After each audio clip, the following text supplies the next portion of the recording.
Welcome to Faith Imperfect. This is episode 5, created for a reason. So, have you ever wondered if your life really matters? Like everyone else seems to have a calling, and you're just trying to get through the day and wonder, what am I even here for? It's okay to feel ordinary sometimes. It's natural to compare your gifts with others or to question your purpose during quiet, unremarkable seasons. These feelings don't mean that you're failing, they mean that you're human. Growth, purpose, and transformation often happen in the unseen, ordinary moments. Feeling ordinary doesn't make you insignificant. Comparing your gifts is part of learning what makes us unique. Quiet seasons are often preparing you for what's next. So pause and acknowledge your feelings without judgment. Look for the small ways that you're still growing, learning, and impacting others. It's kind of like in that movie, It's a Wonderful Life, you know? He thought everybody'd be better off without him. He didn't realize how many lives he touched. So trust that your current season, ordinary as it may feel, is building something extraordinary. So sometimes purpose feels obvious for everyone else, but blurry for us. Today we're going to talk about a truth we forget so easily. You were created for a reason. You were created for a purpose. So there's a common lie of, I'm not that important. I'm not talented enough. I'm not spiritual enough. I'm too late. I've thought this before too, like I've missed my chance. I've messed up too much. My life feels small. The enemy loves to whisper that you don't matter. You're replaceable and you missed your chance. God doesn't make extras. He only makes originals. So purpose is not about perfection. In Scripture, Psalm 139, verses 13 through 14, it says, "For you created my inmost being. You knit me together in my mother's womb. I praise you because I am fearfully and wonderfully made. Your works are wonderful. I know that full well." So in this, it does say, you created my inmost being. You knit me together. I don't know if you've ever seen somebody knit something, but every little bit is intentional. And when they want certain designs, they have to do it a very specific way. So it's a good analogy because we were created intentionally. God personally formed each and every one of us. Every single cell, every single hair, everything was specific. So why wouldn't our personalities, why wouldn't our purposes also follow suit to that? And he also knows us very deeply. There's no one else that knows our deepest thoughts, our deepest desires, our deepest hopes and dreams, and our deepest fears. So God didn't mass produce you. You are handcrafted. Nothing about you surprises him because he designed you. Before you did anything, you already had value. Your worth isn't something you earn, it's something you are born with. So in Ephesians 2:10, it reads, "For we are God's handiwork, created in Christ Jesus to do good works, which God prepared in advance for us to do." So again, we're workmanship equals masterpiece. We're his work of art. We were his masterpiece. God prepared everything in advance for us. So before he even started creating us, he already knew who we were going to be, what our purpose, why we were going to be here. He doesn't tell us that stuff, though. So purpose doesn't always mean it has to be a big platform, a large ministry, or a dramatic world-changing impact. It often looks like daily things like loving your family with patience and grace, showing up faithfully in the ordinary tasks of life, the day in, day out, and how we do that too sometimes, just, putting a smile on our face and being kind to people. Serving quietly without recognition. There is that saying, like, don't let the right hand know what the left hand's doing. When you're doing things for good, you'll still get something out of it, even though you're not getting recognition. And actually, sometimes those are the most rewarding times. Another way purpose will look is practicing small, consistent acts of obedience each day. So even like we talked about, it doesn't have to be something big. It could be small little steps. In the previous episode, we talked a little bit about, just little things, saying a little couple-minute prayer, reading a verse. If you want to do more, you can do more. You don't have to do a lot and burn yourself out, but just those little steps, and you don't realize the difference it makes. Because I was doing Sunday school once or twice a month, and then over time started doing more, and then it didn't seem like it was a lot. It was like, oh, this is manageable. So it slowly grows. Everybody's going to look different. So this truth that you can hold on to is that your purpose is not measured by size or visibility. It's measured by faithfulness, by love, and by intentional living. So even small, unseen actions can have eternal significance. Your purpose might not be loud, but it is meaningful. So sometimes we think purpose equals one big calling. I know I kept thinking, I'm still trying to discover like what it is that God has put me here to do. I mean, I think there's many things, but like I keep feeling like there's this calling that's calling me, and I thought that this podcast could be part of it. I don't know. And or it will lead to something. And I kept thinking in the past it's going to be a career change, which is a big life-changing event. And there's times I've been scared about that, and there's times I've been excited about it, and then disappointed, like the time I had talked to my pastor and he said, look at where you're at now, your current station in life. So I have to try to get that out of my mind because I don't know if it's going to be a real big change or anything big. It might just be the small everyday stuff. The fact that I'm a mom and a coworker and friend and daughter and, we don't know how we're making a difference. We just try to do the right things now and do small steps now. So it could be encouraging a friend. It could be raising your kids.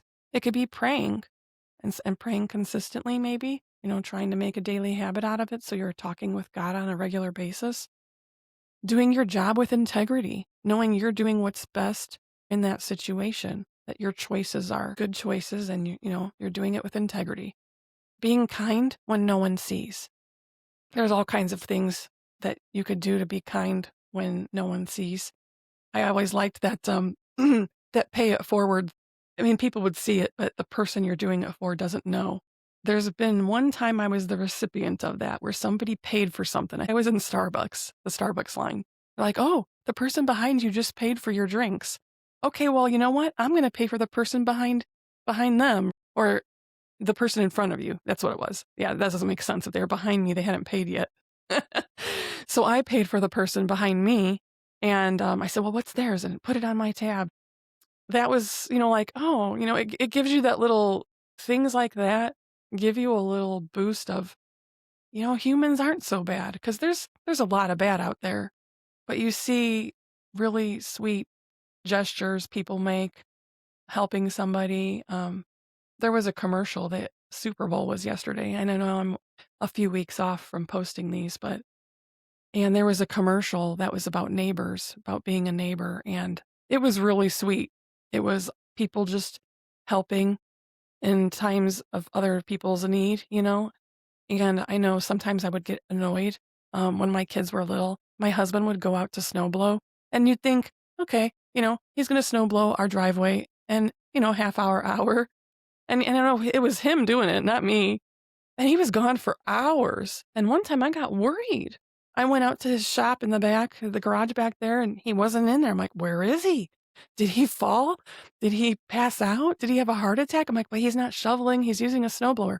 He went down our entire block and did everybody's sidewalks and most of people's driveways because he knew there was some elderly and some others that didn't have snowblowers. And it was one of those, I think it was a heavier snow, or at least there was a lot of it that year. And so he didn't want people to have to shovel. So, and hey, he had it and he was enjoying himself. He was having fun. He did come in and complain afterward. He usually does. But he did a good deed for all those people. And then we would start getting these random little notes of thank you, and people would bake cookies and bring, I'm like, what's all this? It's like, oh, they're recognizing that you helped, that you were being a good neighbor. So it's funny because I know I'm getting on a tangent. He didn't want neighbors. He grew up on a farm out in the middle of nowhere. He wanted a house in the middle of nowhere. And he's really embraced having neighbors. So anyway, things like that, it might not seem like much, but it could have meant the world to somebody who maybe didn't have the energy or just was afraid to go out in the snow because they didn't want to fall on the ice. Or you just never know when you do little acts of kindness for people, the difference it makes. And it's also showing God's light, because I have a friend who's, at one point I thought she was a Christian, but I believe she's atheist now. And I'm afraid to get on that topic with her because I don't want to not become friends anymore. So I thought, you know what? I'm going to just show her God's love in other ways where she knows, and talk about things in my life where hopefully she'll see God's light, see the light shine through, because I do feel like there are people you could tell they just walk around and they're grumpy and they just don't seem like they have any hope. And I've recently heard a pastor who's in a seminary talking about how people will come up to him and say, "What's your reason for your hope?" And it's like, wow. So just showing that light in little acts of kindness and things, you don't even have to talk about your religion. Because I know when I used to talk about my grandma witnessing to people, I was like, how does she do that? But you don't necessarily even have to specifically say the words, just your acts and how you are with people, and keeping your integrity, being respectful. I think those things all show too. But anyhow, I'm getting way off task. So what I was going to talk about, that God uses the ordinary obedience for eternal impact, and some biblical examples of small things that ended up being a lot, that didn't seem like this huge thing. It was an ordinary circumstance. Well, it was kind of ordinary. So like the boy with the loaves and the fish, Jesus was speaking, and there was all these people, 5,000 people, and it was getting late and they were far away from any kind of food. And everyone's like, oh, everyone's getting hungry. What are we going to do? And there's a boy there with the fish and the loaves of bread. And what would seem like a small contribution, a small act, God took that and did one of his miracles. And it's one of the only miracles besides the resurrection that is recorded in all four Gospels. And it shows Jesus as the supplier of human need, but it also sets the stage for his testimony that he is the bread of life. And so you'd think this insignificant thing of this boy having this fish and bread, but everybody, it's recorded. It's been recorded down in history now, and we all know it. We don't know the name of the boy, but the act of having that and offering it for everybody, and then what God did with that. And look what he did with it. He multiplied it. So just our little tiny things, just kind of like paying it forward, that you do this little act, one little act can start a chain reaction that's for the better. So another interesting one is Ruth gleaning the fields. So in Ruth 2, she's gleaning. Now gleaning, I was like, what is gleaning? I'm going to look this up. At the time, it was a mandatory legal provision. It's written about in Leviticus 19, 9 through 10, requiring landowners to leave the edges of their fields unharvested and not to pick up any of the dropped pieces of produce. It allowed the poor, widows, orphans, and foreigners to gather the leftovers, providing food through their own labor rather than just relying solely on charity, which I thought was very interesting. So it gave them kind of a sense of, I'm working for this, but, they didn't own their own land and their own crop, but they were allowed to take it. So the book of Ruth features Ruth, and she's a poor foreigner. She's gathering grain in Boaz's field, so it's not somebody I don't think she even personally knew. And it was to support herself and her mother-in-law, Naomi. So it represents God's compassion for the poor and serves as a model for social responsibility and generosity. Boaz ends up taking Ruth under his wing of protection, because at those times, if you're in the fields, things could happen.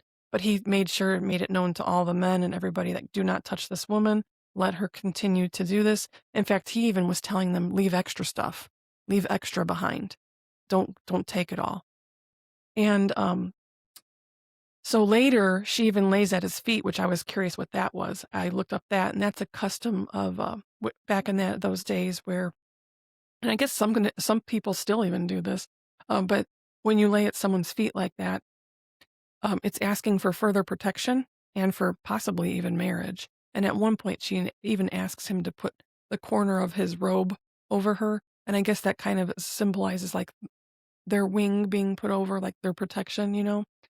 So after that, Boaz went to this group. I read the details, but I didn't jot them all down, and was like trying to find out if the people who were going to purchase some kind of property, they ended up not purchasing it, so he could. And then by him doing that, he could take Ruth on as his wife. I didn't fully understand that. I'd have to actually read through it some more. But Ruth and Boaz end up getting married. But off and on throughout this chapter, their actions toward each other give Naomi hope. Now, Naomi, the mother-in-law, she lost her husband and her 2 sons. So one of the sons was Ruth's husband. And she was just completely in despair. She had no hope. And by Ruth being her daughter-in-law, staying with her where she didn't have to, she could have left, taking her on as her actual mother, you know, and treating her like that and going through all this with her. Now her family line was redeemed, Naomi's family line, you know, because the son was gone now. But now because her and Ruth became so close, and now Ruth and Boaz were together, they were able to redeem the family line. So it would seem like it's a small, well, you'd think it's a small act. Her just being loyal to the mother-in-law and doing good things, staying with her, helping provide for her. It ended up even working out really well for Ruth, that she was blessed and everyone saw what she did for her mother-in-law, and then they would try to treat her with that same respect. And then Mary saying yes. When the angel came to her and told her that she was going to be pregnant, the angel actually told her, "He will be great and he will be called the Son of the Most High. The Lord God will give him a throne, the throne of his father David, and he will reign over Jacob's descendants forever. His kingdom will never end." And she said, "Okay, I'm the Lord's servant. May your words to me be fulfilled." And, you know, there were many things at that time that Mary would be fearful of, but she still willingly followed. We did a book study of the Marys, and one of the Marys was Mary, the mother of Jesus. And it talked about marriage customs at that time, and I didn't know this. So marriage customs at that time involved the entire town. Normally, when a couple was married, they would live separately for the first year, and if the woman was found to be pregnant, the marriage was annulled. If she wasn't found to be pregnant and was considered still to be pure, that there was purity demonstrated, the husband would come to her house and lead her back to the home that he had prepared for her with this grand processional march. So the whole town participated in that. And then they would be in their new home, and that's where they would begin to live together as husband and wife. And Mary and Joseph ended up skipping that grace period due to their circumstance. And I'm sure that there was genuine concerns as to what would happen if people found out that she was pregnant. Mary and Joseph didn't have money, and they had to travel while she was pregnant, not knowing when she would go into labor or where she'd have the baby. So I'm sure that she was in awe at what was happening around her, especially at the time of his birth, where the shepherds and wise men and people would show up, and she had no idea what the future would hold. She knew she was part of something big and that God wanted her to be part of it, but she didn't know what that would look like, and she didn't know what that would look like for him or for them or for any of us. But she still went along with it. So her just going along and being obedient, and the outcome is, you know, that Jesus was born, and who knows what that would have looked like if somebody else would have been picked because she wasn't willing to do it. So the disciples also simply just followed, and they each had their place in the whole thing. So Simon, who is also known as Peter, and his brother Andrew, they were fishermen, and Jesus said to them, "Come follow me, and I'll send you out to fish for people." And they at once left and followed. And then Thomas was a disciple that was called, and he was actually the one that doubted the resurrection until he seen the proof. Like, he wanted to put his hands in the holes in Jesus's hands, and he wanted to see for himself. Like, he didn't believe it when people said, he's alive, he's back. And then Matthew, he was the tax collector. And it was interesting, Simon the Zealot, you know, zealots were very anti-Roman, and they would fight and try to overthrow the Roman occupation. And normally they would have killed a tax collector. And the fact that Matthew and Simon could work together shows the power of unity in Jesus' ministry. Judas, he was chosen on purpose. Jesus knew he would betray him, but it had to happen for the events to transpire. He was actively involved and he was close to Jesus, but he was referred to many times as a devil and a thief, and Jesus always still treated him well. He was also their treasurer for the group, and he would handle the money and handle the money purse, but he would also take money for himself. And then you also learn that he betrayed Jesus for 30 pieces of silver. So he was very greedy. Each of them had their own place in God's plan. So God rarely asks for impressive, he asks for willing. So when you feel stuck or unsure and you think to yourself, what if I don't know my purpose yet? What if I feel lost? Clarity often isn't found by waiting, it comes through walking. You don't discover your purpose by just sitting on the sidelines and waiting for something to happen or waiting for everything to be perfect. Purpose unfolds as you take steps with God. So even when the path isn't fully clear, each small act of faithfulness and obedience and service shapes your journey. It illuminates your next step, and it helps you see how God is working in your life. Remember that movement, even small, imperfect steps, brings understanding. Faith is revealed in action, not hesitation. So living intentionally in your season doesn't have to be complicated. Focus on what you can do today, right where you are. Just as my pastor had told me when I was thinking I was going to be changing my career, he said, look at your current station in life and where can you serve? So some of the practical steps for faithful living are staying close to God, serving where you are, using what you already have, and trusting in small steps. So staying close to God could be praying, reading scripture, quiet reflection, and making those things a daily habit. Let your relationship with Him guide your choices and perspective.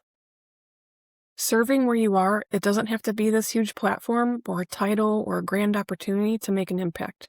Small acts of service in your current context and in your current station in life do matter. And then use what you already have. Don't wait for more resources, more time, or more skills. Start with the gifts and tools and opportunities that you already possess. Trust small steps. So progress often comes in tiny, consistent steps, and faithfulness in the little things lays the foundation for bigger growth and breakthroughs. So remember that big transformations often start with ordinary obedience. Your season, your gifts, and your steps, no matter how small, have purpose. You don't find purpose all at once. You grow into it. So a word for you. To the one who feels invisible, to the one who feels behind, to the one who thinks your life is too ordinary, to the one quietly wondering if you even matter, hear this today. You do matter, not because of what you do, but because of who God says you are. Your life has weight, even in the small, ordinary moments. Your story is not random. It has a purpose, meaning, and impact, even if it doesn't look like anyone else's. It's okay to feel ordinary. It's okay to question your path, but don't let those feelings convince you that you're insignificant. Every small act of faithfulness, every moment of obedience, every choice to stay close to God is shaping a story far bigger than you can see right now. You are seen, you are valued, you are known, and your life right here, right now, matters. So if God thought the world needed one of you, that means that there's something only you can bring. You're not random, you're intentional. You're created for a reason. So say it to yourself when life feels ordinary, you feel invisible, or you're uncertain. Let it remind you that every small step, every quiet season, and every act of faithfulness matters. You were designed with purpose, and your story, your journey, is meaningful, even if it feels unseen. Carry this truth into today, tomorrow, and every season. You are intentional, you are known, and you are loved. So practical application for every day. You can do daily things, use your current season, stop minimizing small obedience, small steps, and replace comparison with gratitude. So daily, you can ask God, how can I serve you today? And that shifts your focus from yourself to purpose and from worry to action. It reminds you that faith isn't just about believing. It's about living out that belief in everyday moments. Small acts of obedience and kindness or courage become offerings when guided by this question. Over time, asking this daily can transform ordinary routine into opportunities for growth, opportunities for impact, and opportunities for joy. Ask yourself, what is one way I can serve God in my work? What is one way I can serve God in my relationships? Or what is one way that I can serve God in my community today? Think about, am I open to stepping out of my comfort zone to follow this call? Think about also, how can gratitude and obedience shape your response? So start your morning by asking this question out loud or journaling it. God, how can I serve you today? And then listen throughout the day for guidance. God often answers in small, unexpected ways. And you'll have different signs that'll pop up and you'll think, and then you can kind of pray on it and see, is this it? Is this what you're wanting me to do? And at the end of the day, review how you responded and celebrate the little moments of faithfulness. And then using your current season. So not someday, but today. Life is made up of seasons, times of growth, waiting, challenge, and change. And too often we postpone our dreams or our acts of courage or our acts of faith because we're waiting for the perfect moment. But the truth is, the perfect moment rarely comes. The only time guaranteed to us is now. So your current season, whether it feels small, messy, joyful, or hard, it's holy ground. You have everything you need today to take a step, to make a difference, or to grow closer to the life God is calling you toward. Waiting for someday often leads to regret. Using today wisely transforms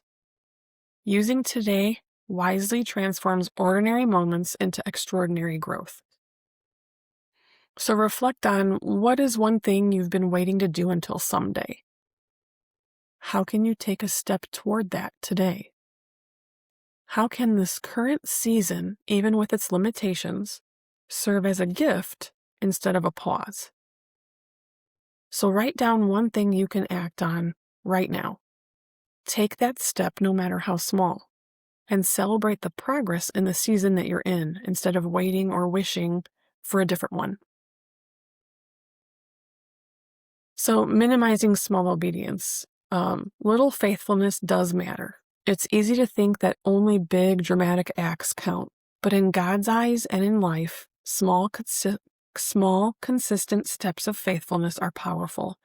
Every kind word spoken, every small choice of trust, every tiny act of integrity builds momentum. Little obedience compounds over time, shaping character, opening doors, and planting seeds that grow in ways you may never see. So think about and reflect on, what small act of obedience can you do today that seems insignificant but aligns with your values or faith? How might repeated small steps be preparing you for bigger opportunities? And what areas of your life are you overlooking because the impact feels too small? So identify one small, faithful action that you can take today. Commit to doing it consistently, even if it feels tiny. And remember that God honors the heart behind the faithful actions, not the size of the gesture. He knows us deep. He knows our hearts. He knows our intent. And then finally, replace comparison with gratitude. So your lane is your lane for a reason.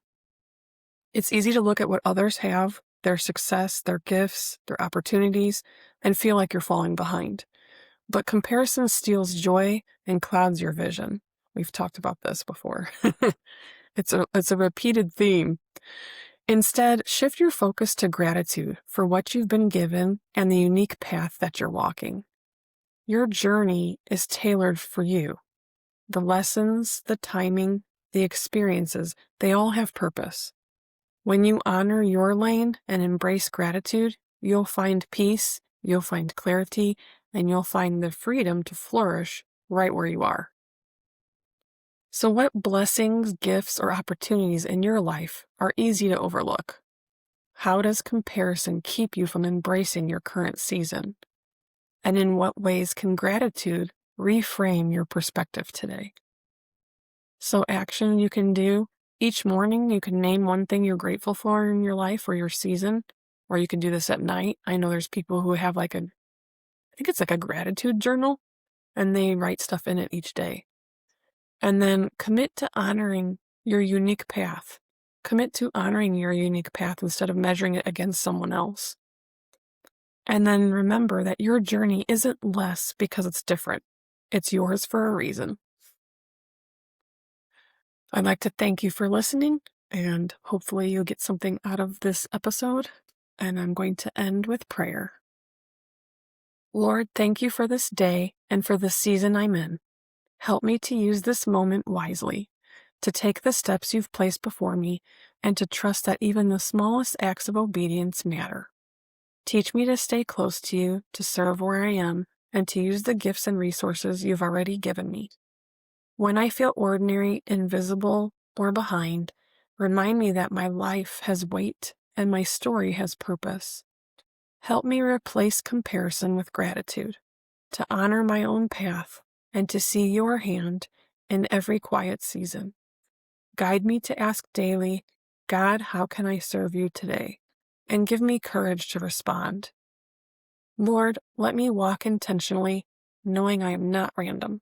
I'm created for a reason, loved beyond measure, and fully known by you. May every thought, word, and action reflect your love and purpose. Strengthen my faith in the ordinary, the small, and the unseen, and help me trust that you are at work, even when I cannot see it. Thank you for shaping my life, guiding my steps, and reminding me that I matter. Amen.